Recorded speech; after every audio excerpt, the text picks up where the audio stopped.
ఇంట్లో శివలింగాన్ని పెట్టి పూజించుకోవాలంటే పొరపాటున కూడా ఈ తప్పులు చేయకండి. ఇవి నియమాలు.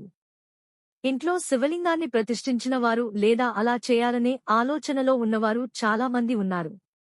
మీరు ఇంట్లో శివలింగాన్ని ప్రతిష్ఠించినట్లయితే మీరు శివలింగాన్ని ప్రతిష్ఠించడానికి కొన్ని ప్రత్యేక నియమాలను పాటించాలి. తద్వారా ఇంట్లో ఆనందం మరియు శ్రేయస్సు ఉంచుకోవాలంటే ఈ నియమాలను అనుసరించండి. ఈ ప్రత్యేక విషయాలను తెలుసుకుందాం.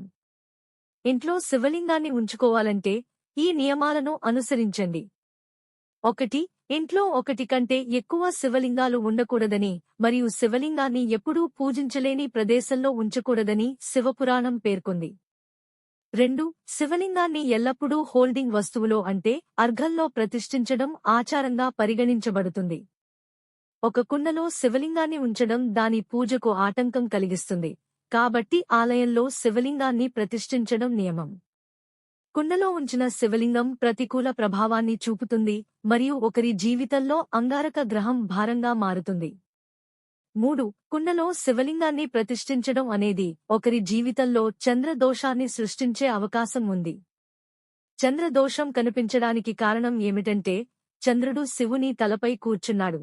అటువంటి పరిస్థితిలో శివలింగం యొక్క పవిత్రత, స్వచ్ఛత మరియు నియమాలను విస్మరిస్తే చంద్రదోషం వచ్చే అవకాశాలు బలంగా ఉంటాయి.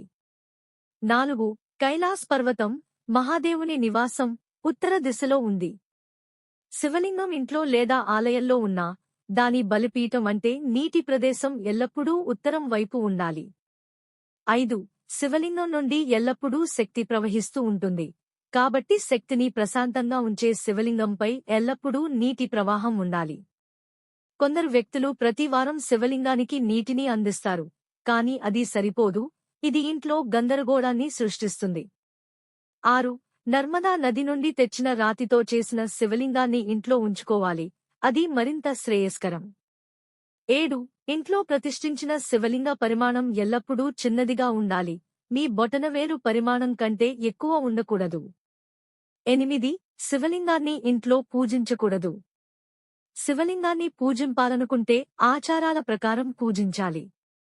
ప్రతిరోజూ ఉదయం మరియు సాయంత్రం శివలింగాన్ని పూజించాలి.